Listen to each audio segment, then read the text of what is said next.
And I'm going to ask again for the folks who are in the back just to pull on forward a little bit, because this experience is going to be pretty darn amazing, because the pictures that Erwin is going to share are just going to be absolutely vivid.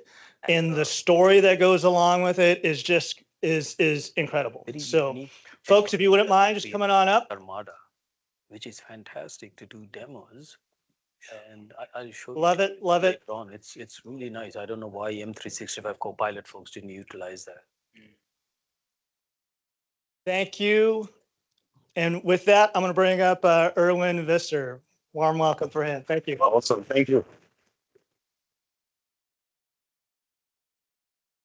Thanks, Rodel. So, hey, awesome, and thanks for everyone that stayed in these long 2 days for this session. So the next 30 minutes, I'm not presenting here as somebody that works for Microsoft, but this is my personal story, and I haven't done this too many times yet. So this is kind of my second time to do it on a stage. And so it will be a little bit raw and personal, and sharing my journey on that I did slightly less than a year ago. It was almost a year ago. I was like 1 or 2 weeks away from flying to Nepal.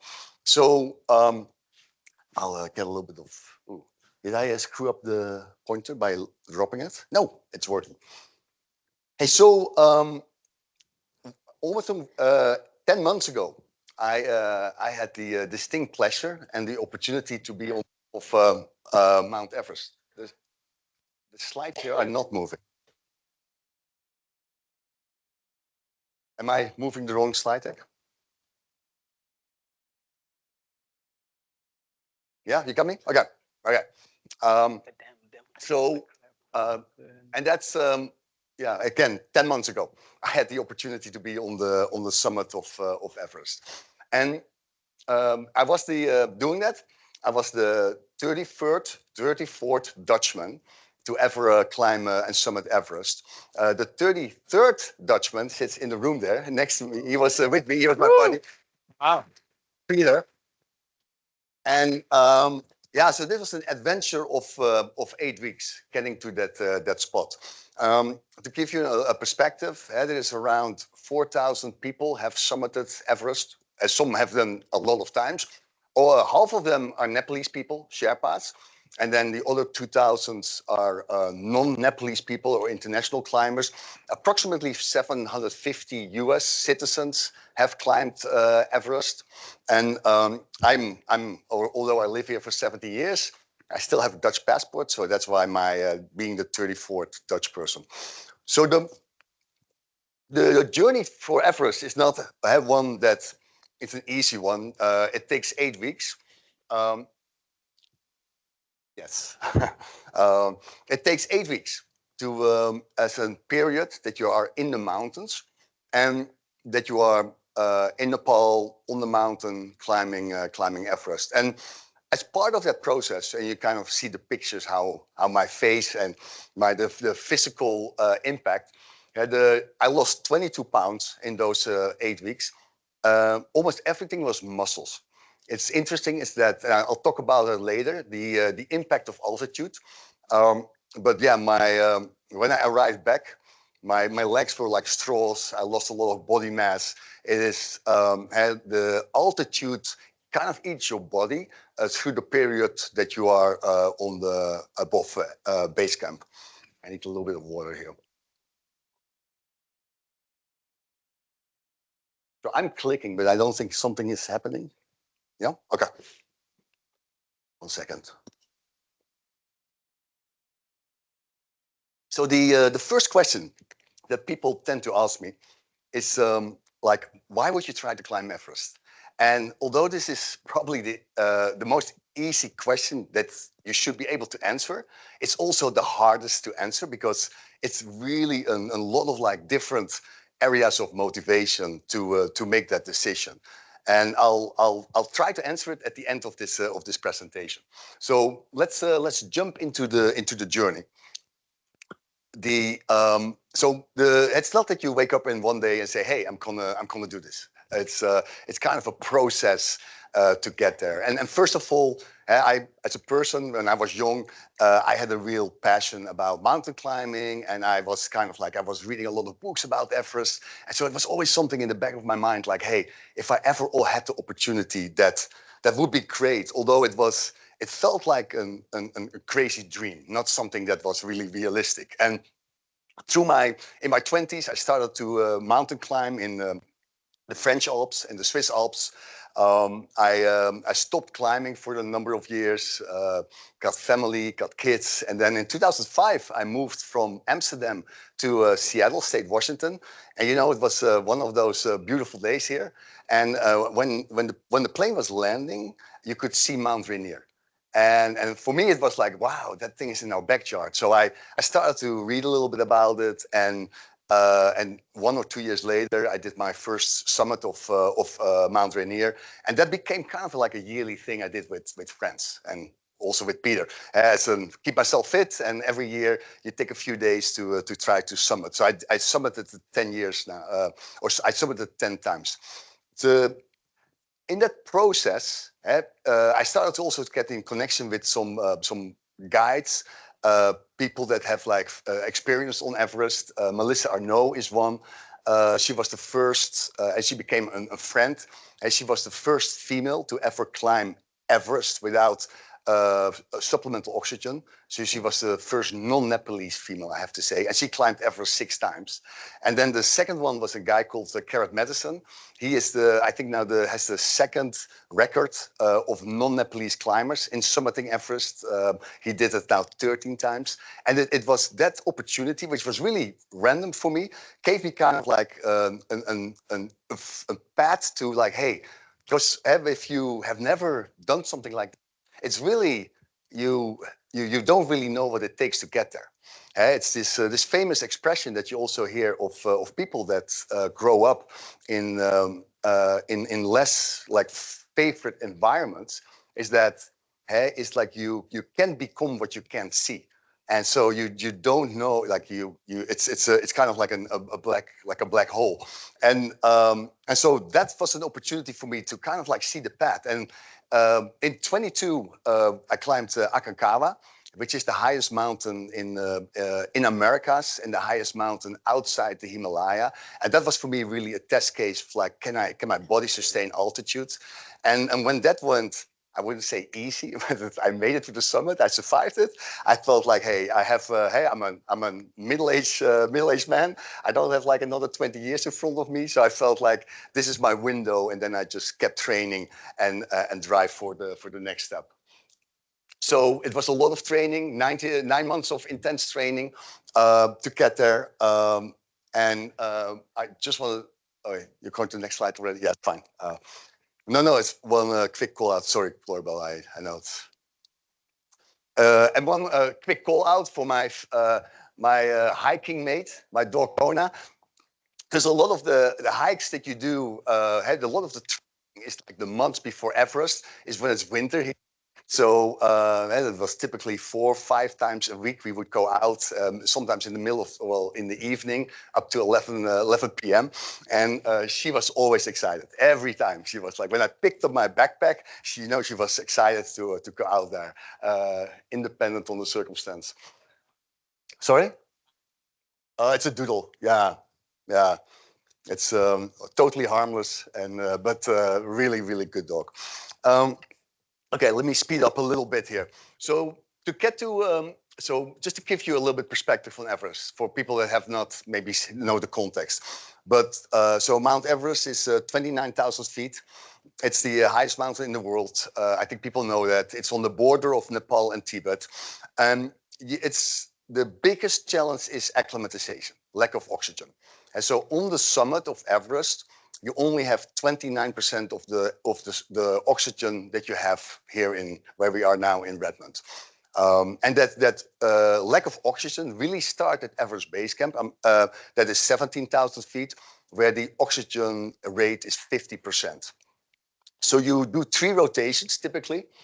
And you see Mount Everest here on the left-hand side. You do 1 rotation to Camp 1, Camp 2, you go back to base camp. next rotation, and you stay a couple of nights in those camps. Your second rotation is camp 1, camp 2. You stay a few nights, you try to reach camp 3 and then go back to camp 2 and go back to base camp. And then the third rotation is where you go up to camp 4, summit, camp 4, and then back to base camp. So that process with training and rest days takes approximately 6 weeks. 6 weeks where you are in base camp or above base camp. So the hike up to base camp is gorgeous. And if you ever are interested to do that, it felt a little bit like more of a vacation. You hike from tea house to tea house. You get experience the beautiful and amazing Buddhist culture of the Sherpas in the Kumul Valley. Kumul Valley is a valley without cars, without motorcycles. So it's just an amazing opportunity to get to that altitude and experience the whole culture, the foods, the friendliness, all those things.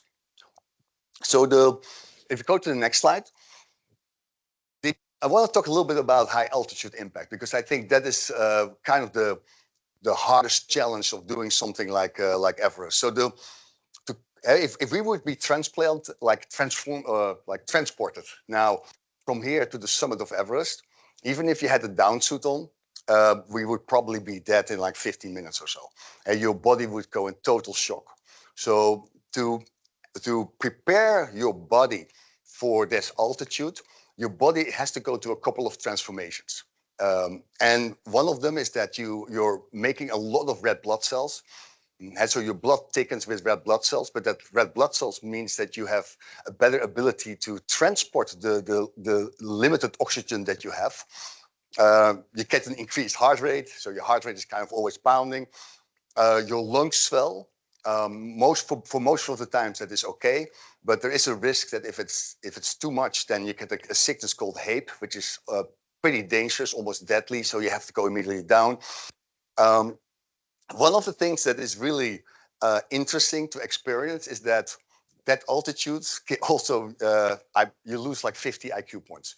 And I think honestly that is often part of the risks of when people start making bad decisions, because it's really harder to think clearly because of the lower amount of oxygen. A crazy story, but one night I woke up in camp 2 and my right eye didn't function anymore. And so I woke, and yeah, it was one of those moments. Like you're in your sleeping bag, you wake up, and I picked up my phone to look at it, and my right eye was dark, and I'm like, this is not good. So I put my phone down, put my head down, and like, okay, hopefully in a minute it's gone, it's working. And unfortunately not. So I asked a couple of people, the guides, and they say, yeah, it can be a spasm of the artery, it can be an inflammation by the sun, we don't know, but let's see what happens. And lucky enough, later that day, I started to see a little bit of light coming through. And then the next day it was like probably 70%. And then when the day that we had to go down back to base camp, I had like 90, 95. So I was totally okay. The digestion slows. It's really hard to eat. You really have to push food into your stomach. It's like although you burn like a huge amount of calories, your BMR goes up also with like 15 to 28%. You're really not hungry. You really don't want to eat. And then the last one, and I talked about this, like and I read more about it because I got interested when I came back, but your body is super smart. So when it gets lower oxygen, it really like optimizes the importance of your vital organs. And your body is made out of like, I think 1 or 2 trillion biological cells. Like a trillion sounds like a crazy high number, but that's correct. And so your muscles are not vital organs. So what happens is that normally when you work out, you damage your cells, your biological cells. They break down and they get rebuilt, and that's how you build body mass and how you build muscles. But on Everest, they don't rebuild. So you break your muscle cells and they're gone, and they never get replaced. And so that is why you lose so much muscle, and especially in your legs, just because of you damage the cells and they disappear. So if we go to the next slide, So one of the big challenges of Everest, and arguably one of the most dangerous parts, is the climb from Everest Base Camp to Camp 1. And you go through the famous Khumbu Icefall. And the Khumbu Icefall is a river of ice, of a glacier, one of the largest glaciers in the world, that still moves 3 feet every day. And you can see there's like towers of ice that I was climbing and around, and this is where honestly luck has to come in. Is that you have to really be lucky that these towers don't collapse when you're under it. Unfortunately, early in the season, one of those towers did collapse, and 3 Sherpas died on the Khumbu Icefall, and that is the objective danger here, is that if you are unlucky, and these things you don't have control about. And I think what I was able to do, and I think most Everest climbers, is that you really don't think about it. You when you're in that ice fall, you really are not planning to. You just assume that things will go all right, because there's nothing you can control when you walk around those pillars. It takes around 12 hours from Everest Base Camp to Camp 1 through this ice fall, and it's not like a straight hike up. It goes up and down, and then you have to climb into a crevasse, and you have to climb out. So there's a few more pictures here, Claribel. If you go to the next slide. So this is another picture just to show you the size of these glacier and the towers of ice. And yeah, there's a group of Sherpas. They're called the Khumbu Icefall Doctors. They create like a route every time through the icefall. They update it also based on the changes. That the route has to be updated every few days because of the movement of the ice. And and that's kind of like you follow the route, and 10, 12 hours later, you're hopefully at Camp 1. And then sometimes we skipped Camp 1, we went immediately to Camp 2, and then it's another 5 hours to get to Camp 2. So if we go to the next slide. And this is if people have seen Everest pictures or videos, this is one of the things that you always see is the ladders. The ladders they're not technically hard. It's pretty kind of like you have to concentrate and you have to stay like calm, but it's not technically hard. The thing is that that's one of those moments where the consequences of falling is high, and you're on ropes, so you're not going to die. But I've seen videos of people need to get rescued out of a crevasse after, and it takes like 2 hours or so, and so you're like hanging for 2 hours in a crevasse before you get moved out. That is not something you really want to think about when you do this. So it's you want to stay focused, stay concentrated. I teach myself to really look at the ladder and not look through the ladder, because if you look through it, there's could be like a few hundred feet of nothing, and so you want to not even think about it. Stay your course. So if we go to the next slide, Floribel. So one of the reflections that I want to share here with you is that I thought about it during Everest and also after, is that this idea about enjoying the journey versus achieving the summit. Because when I started, and it was a very comfortable feeling, my family, my kids, they all were kind of motivating me, like, hey, Dad, it's not really important if you make it to the summit. We want to have you alive back, and you just enjoy it. Enjoy your time, have fun, and see how far you get. And I try to really keep that in my head, because I had seen and learned enough stories about people making mistakes because they wanted to push for the summit while they physically were not able to go there. And so that was something that was really in my mind. But at the same time, I felt through the process that achieving the summit became more and more important, and for a few reasons. And one is that when you do something like this, you really put a spotlight on yourself. And so you have, like, at the end, I think I had close to 1,000 people following my journey. So you have this, like, you don't want to embarrass yourself. You have a little bit of like, you don't want to come back and tell you that. So you have this proud and maybe a little bit of fear about failing. And so that's kind of like, hey, I now need to succeed. Like, everybody's watching me now. I need to get there.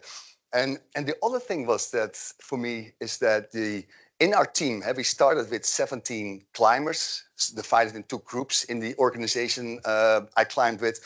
Out of the 17, 6 made it to the summit at the end. Is that there were a few of people in our group that had tried Everest before, and there was one that was doing it for the 3rd time. And you could kind of see that they had a little bit of a hole in their soul. They tried it, they failed, they wanted to come back. And I was like, after a number of weeks of this adversity on this mountain, I was like, hey man, this has to be like a one and done for me. I don't want to be away from my family another 2 months. By the way, I don't think Microsoft would have accepted that either. And going through all these things, it's like, hey, I don't want to come back. So this has to be a success, you know. Otherwise, I'm not going to be a person that always feels that something failed and I have to come back. And so so that became a real motivation for me to achieve the summit. There's this balance, I believe, is there something also around life in general here. And I'm a personal strong believer of setting goals, being goal-oriented, having ambitions. But I also want to be somebody that can enjoy the moment and be in the presence. And so this is this idea about like, how do you say that your dream is to get a beach house?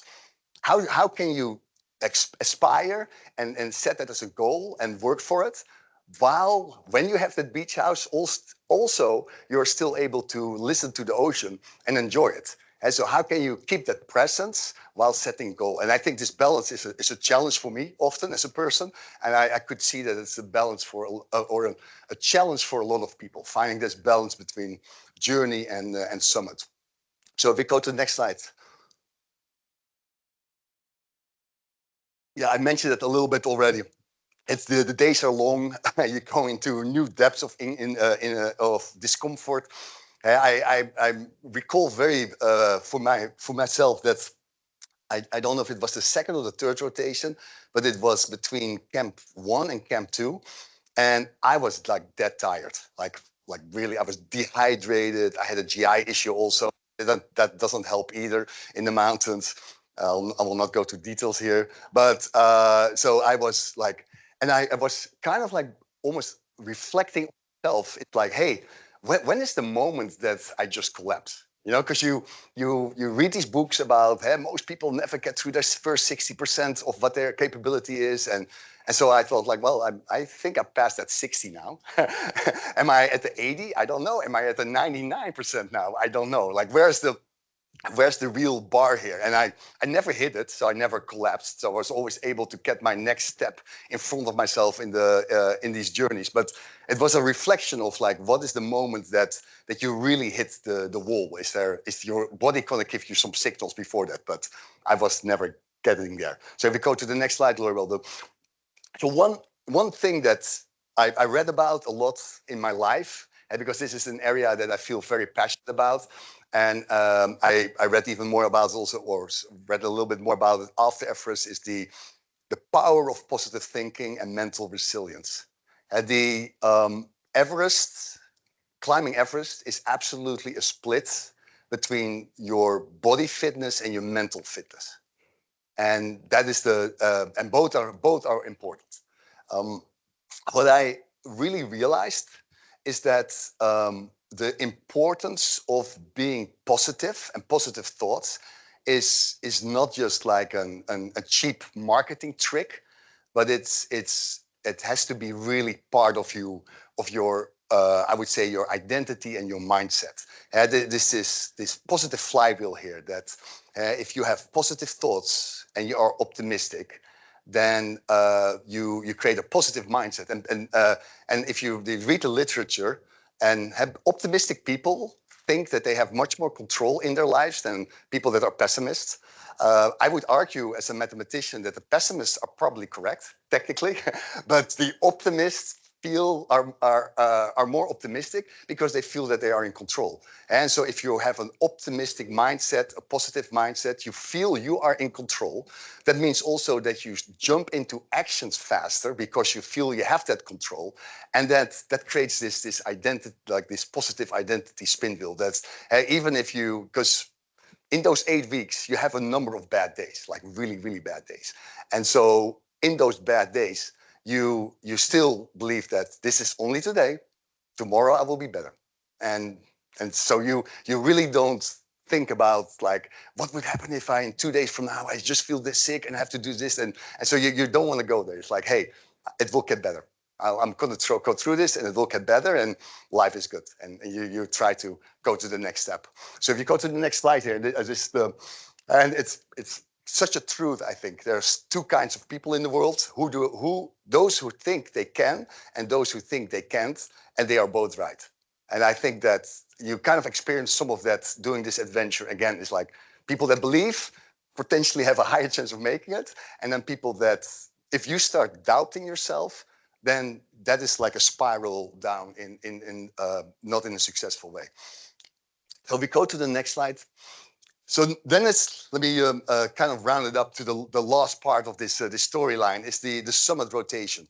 And again, this is Everest. And by the way, during our hike up to Everest Base Camp, at one moment we saw Everest for the first time. And when you see that mountain, you really are like, how will I ever climb this thing? And this is like physical impossible. This thing is so high. It's so far out that you know there's a process, you know people have done it before, but it's hard to imagine that you can get to that level of altitudes. And certainly on days where you see the jet stream, because the altitude of Everest is almost the same altitude as where planes fly. Like if you go transatlantic, planes fly 30,000 feet, and this thing is 29,000 feet. So it's hard. It's just kind of almost you feel physical impossible, but it's just possible. So then you go into the whole downsuit process and supplemental oxygen. I think we could talk 2 hours about supplemental oxygen and what I learned about using supplemental oxygen and what I should have done different. It is really weird because you are creating another and a new kind of like dependency in your life. Because now we start using supplemental oxygen on our way to Camp 3, and then we were on it from Camp 3 to Camp 4 to the summit. And then plan was back to Camp 3, although I'll talk about it, it was not totally successful. But you, especially when you get on higher altitudes, you kind of do everything with a bottle. You wake up and you have to put your bottle right, and then you dress and you need to get. And so you can take your mask off for eating and drinking, but especially in higher altitudes, after like 5-10 minutes, it's not really comfortable. So you want to stay close to your bottle. That's kind of the feeling that you're getting here, so from Camp 2. You climb over Lhotse, which is another mountain, up to Camp 3. And Lhotse is between Camp 2 and Camp 4. You spend a lot of time on this face, the Lhotse face, and it's around 65, sometimes 70 degrees, like steep combination of ice, rocks, snow, and you're always on fixed ropes.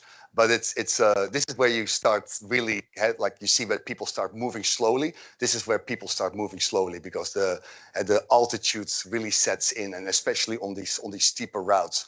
So if we go to the next slide, this is kind of a picture on the route. So for people that have read more about Everest, the first rock band that you see there, that is the yellow band. So this is kind of from Camp 3 to Camp 4. Then this thing. They call it this rock formation here. They call it the Geneva Spur, and so you kind of climb over that thing, and then on the other side you hit Camp 4. And the next slide is about Camp 4, and Camp 4 South Col, and here you are at I think 24,000 feet. And although this picture looks like it's a great romantic place to camp, but it is like being on the moon. When you're here, you almost don't leave your tent. Like I think I only left my tent once or twice in a 2.5 day period, because this looks like a moment of like nice weather, but we also came out and the wind was gutsing. It's like freaking cold. It had there's snowing, and you feel like you are like on a place. It's super hostile where you really don't want to be, and especially in the morning of our summit climb. We had a snowstorm coming in. Fortunately enough, it was temporary because for the rest we had a beautiful day.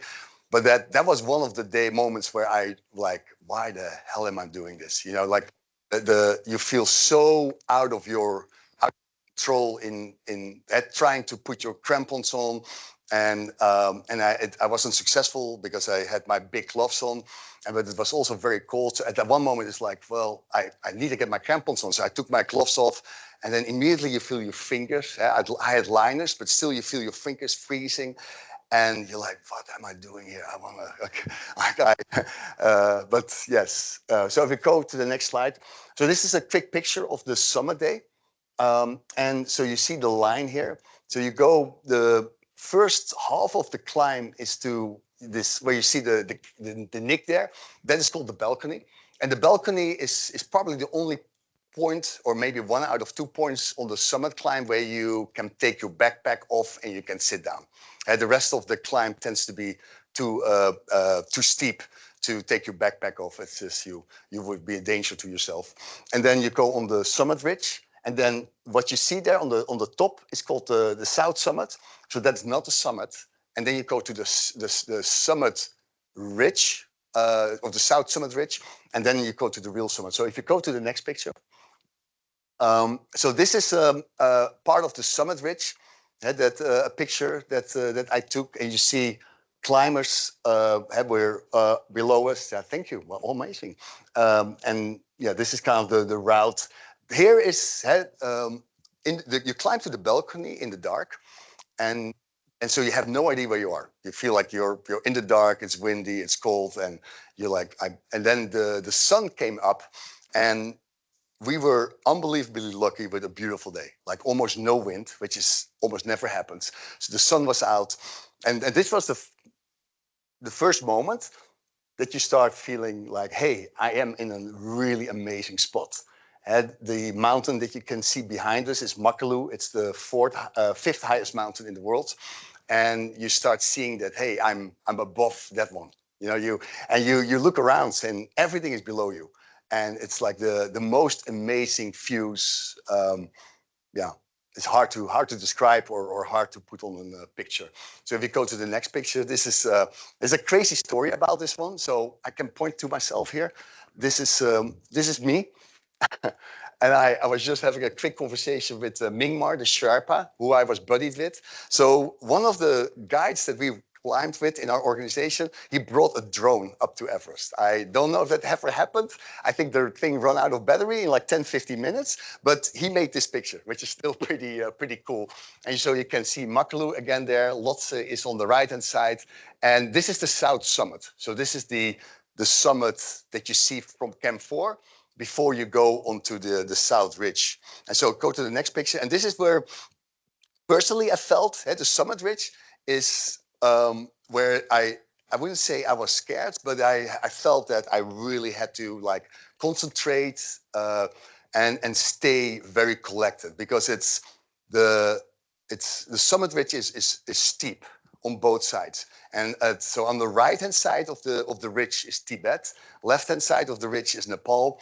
And you have moments where you're on this ridge where you look down on both sides, and it's like 3 or 4 miles just steep down on both. And you have a bunch of ropes. That's a lot of old ropes. So you kind of click your carabiner on a rope, hope that it's fixed, because you have sometimes no idea which is the good rope or the old rope, and sometimes you even get your crampon stuck in the ropes. Because nobody takes ropes down there. Like, so everybody so a lot of those old ropes, they just stay there and creating a lot of confusion. So if you go to the next slide, and a couple of other pictures of the summit ridge. The right-hand side is the famous Hillary Step.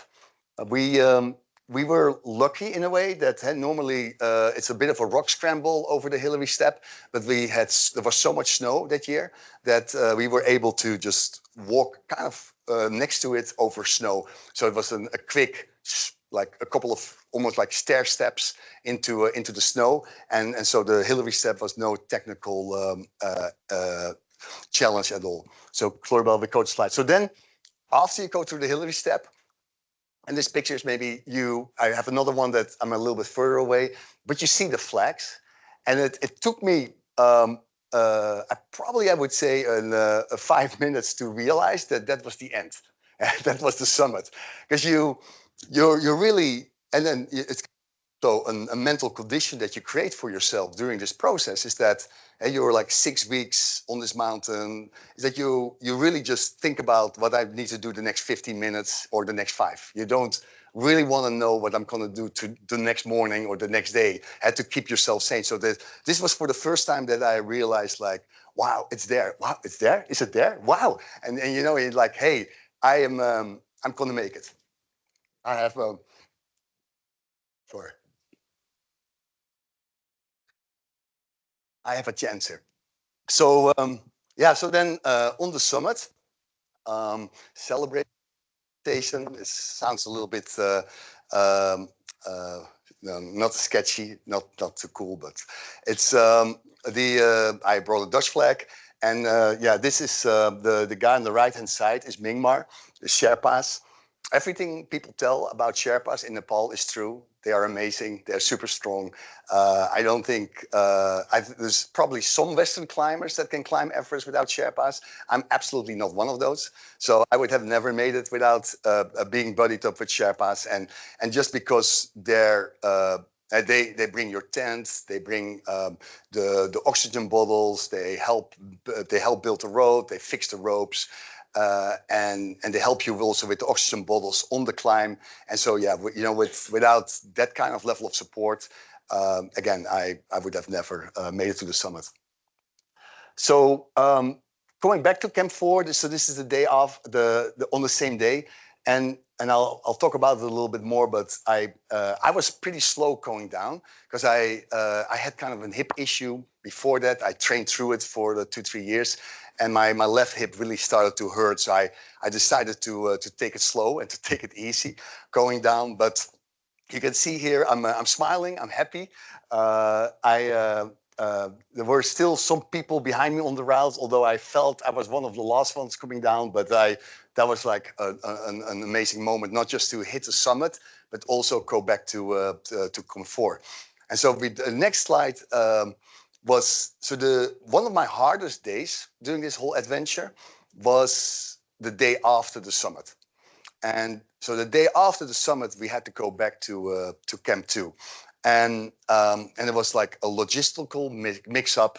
But bottom line is that I showed the Geneva Spur earlier.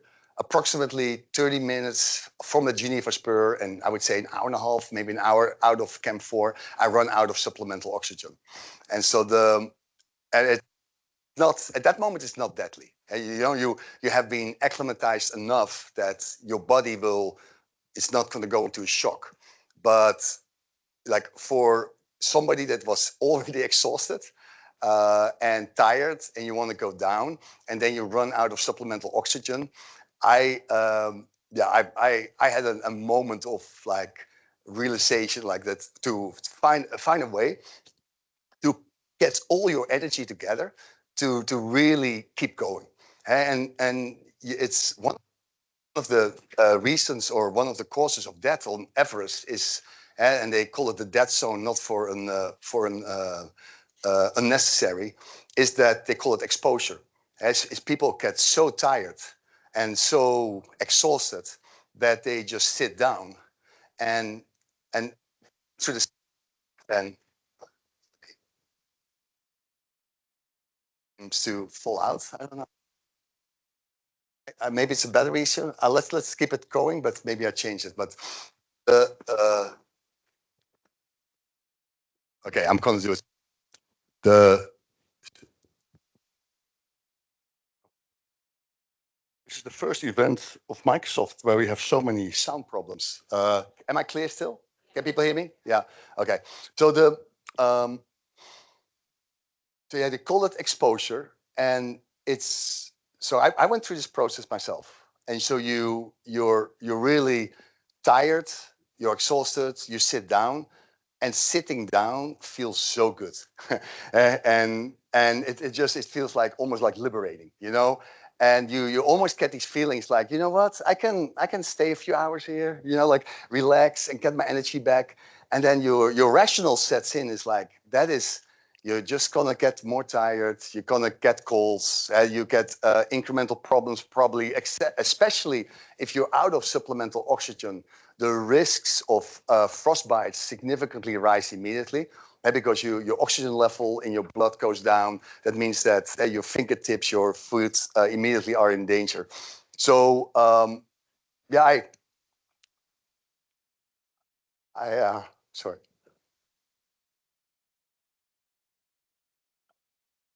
So I was able to collect myself and got into a process of walking or hiking down to the next to the next anchor.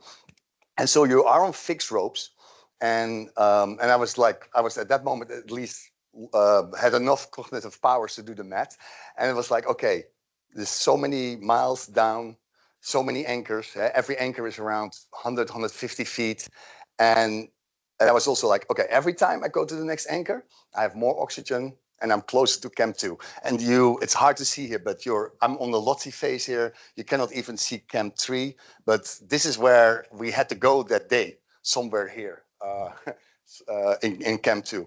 And yeah, that was the process I started to do. So I raised myself, walked down 100, 150 feet, sit down, and I was almost like timing my breaks, like, okay, not more than 5 minutes, because it's very easy to just take 30 minutes, 45 minutes, and then before you know it, you're by yourself on the mountain and you start to die.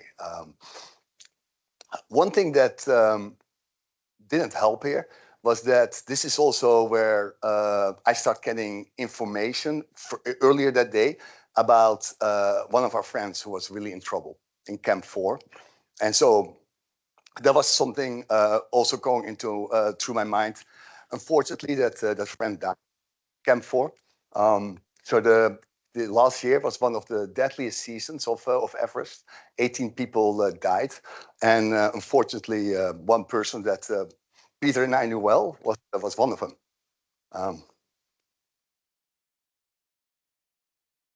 So we go to the next slide, Corbel. I told you this would be personal and raw. I did warn you. So this was an amazing moment for me, because on the way from Camp 4 to Camp 2, you go mostly over Lhotse, but then the last hour, hour and a half is more mellow. It's kind of, it's not up or down, like it's not like steep down anymore. It's like more of an hike, easy.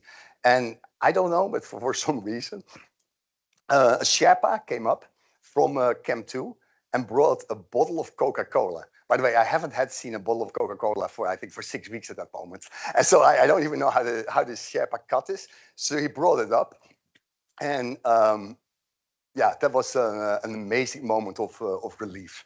Being at that, where you, this was the moment I realized that I was out of life danger at this moment. I was out of the phase, I was out of life danger, and this was like 1 hour walk back to Camp 2. So we go to the next slide. Yeah, so coming home after 2 months,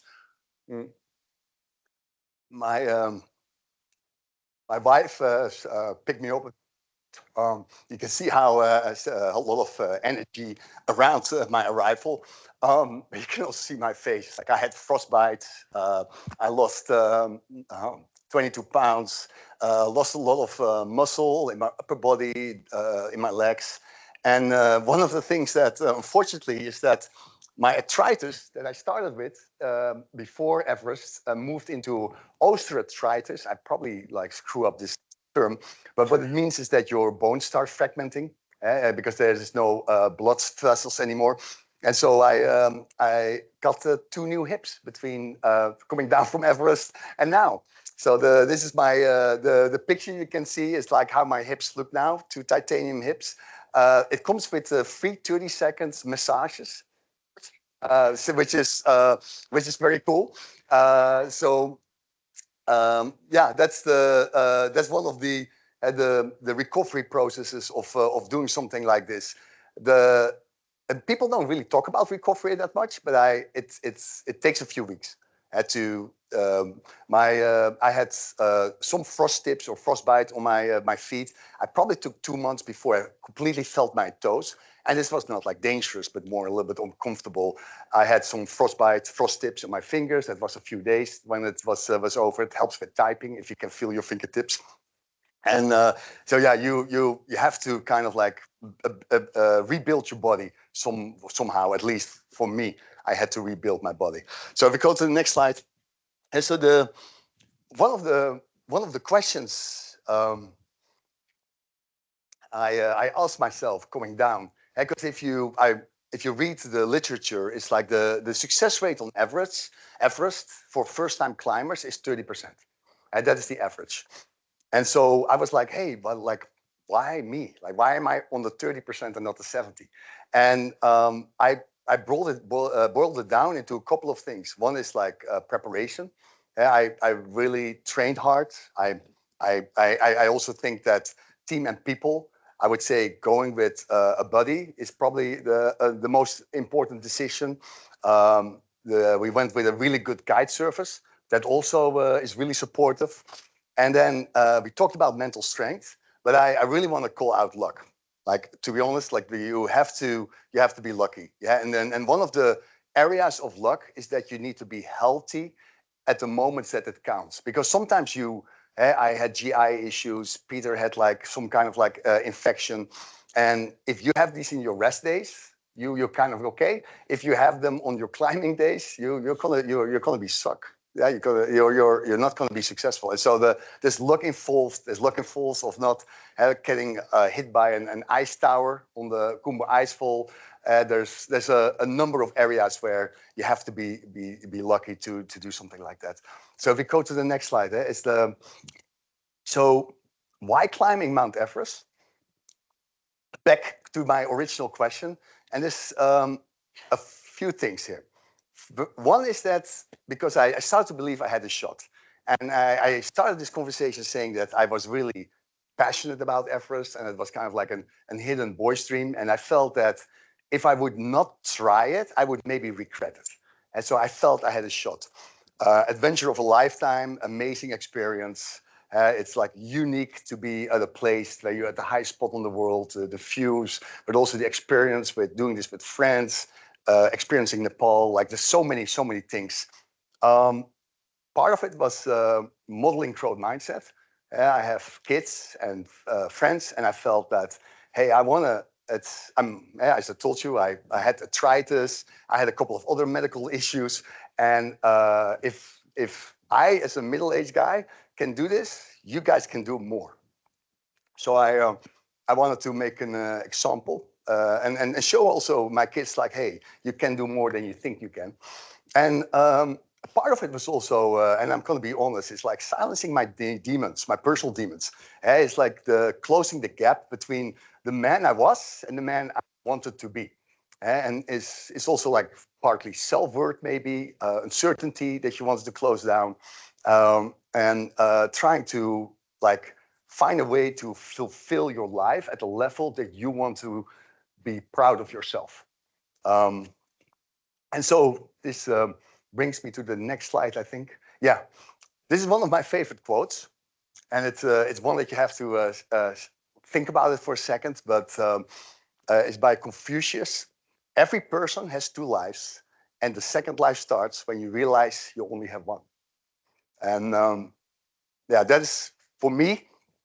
And knowing that the one thing, what did Benjamin say? The 2 things are certain in life: it's death and taxes. And this was one for me. One like, hey, you have to you have one life, and dependent where your mountains are, dependent on where your goals are, and dependent on what you want to achieve, it's all different for everybody in the room. But being conscious about it, and if you see opportunities that get you closer to what you want to achieve or to your personal mountains, I would always say it's you don't know if you get a second chance. And so you better take it the first time somebody offers you that. I think that's my last slide. Yes. So thank you.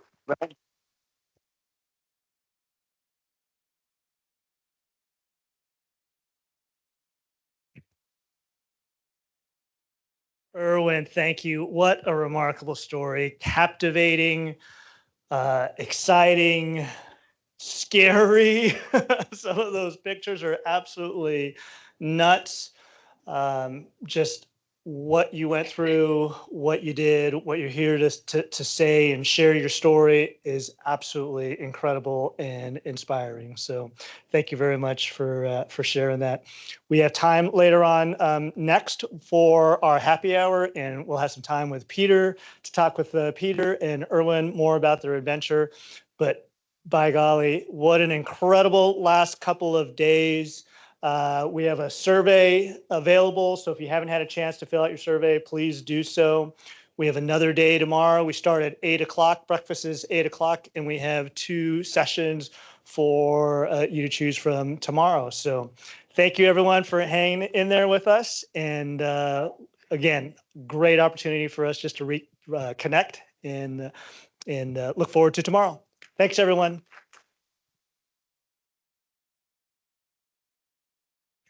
So tomorrow's training sessions will be here in Nexus. We won't have keynotes. We'll just have straight trainings.